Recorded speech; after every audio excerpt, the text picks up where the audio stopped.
આપનું હાર્દિક સ્વાગત છે। આપ જોઈ રહ્યા છો સ્ટાર ઇન્ડિયા ટીવી ન્યૂઝ। સત્યની વાતે સત્યની સાથે। જાલોદ પ્રાંત અધિકારીને ગુજરાત આંગણવાડી કર્મચારી સંગઠનના નેજા હેઠળ માનદ વેતન અને પડતર માંગણીઓના નિકાલ માટે આંગણવાડી બહેનો દ્વારા આવેદનપત્ર આપવામાં આવ્યું। હાલ એક અંદાજા મુજબ ગુજરાતમાં 1 લાખથી વધુ આંગણવાડી વર્કર હેલ્પર બહેનો ગુજરાત સરકારની તમામ યોજનાઓ ગ્રામ્ય સ્તર સુધી પહોંચાડવાની કામગીરી કરી રહેલ છે।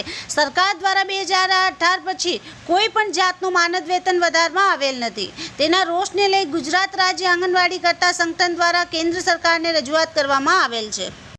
ગુજરાત સરકાર દ્વારા 2023માં શ્રમજીવીઓ માટે દૈનિક 496નું લઘુત્તમ વેતન જાહેર કરેલ છે, જે વેતન આંગણવાડી વર્કર હેલ્પર બહેનોને આપવું જોઈએ, પણ આવો કોઈ લાભ આ બહેનોને મળતો નથી। આ માટે અગાઉ આંદોલન પણ કરેલ છે, પણ આજ સુધી તેમની કોઈ પણ જાતની પડતર માંગણીઓ પૂરી કરવામાં આવેલ નથી।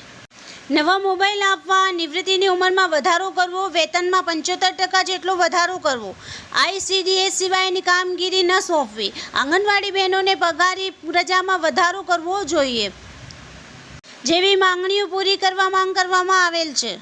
સાથે સાથે સરકારને અમુક મુદ્દાઓ પર ધ્યાન આપવા માટે સૂચન કરવામાં આવેલ છે, જેમ કે આંગણવાડીના બિલો સમયસર ચૂકવવા તેમજ આ બિલોમાં ભ્રષ્ટાચાર ચાલે છે તો તેના પર ધ્યાન આપવું જેવા અનેક સૂચનાઓ સાથેનું એક આવેદનપત્ર જાલોદ આંગણવાડી વર્કર તેમજ હેલ્પર બહેનો દ્વારા પ્રાંત અધિકારીને આપવામાં આવેલ છે। Star India TV news Jhalod reporter Pankajbhai Pandit, જિલ્લા દાહોદ।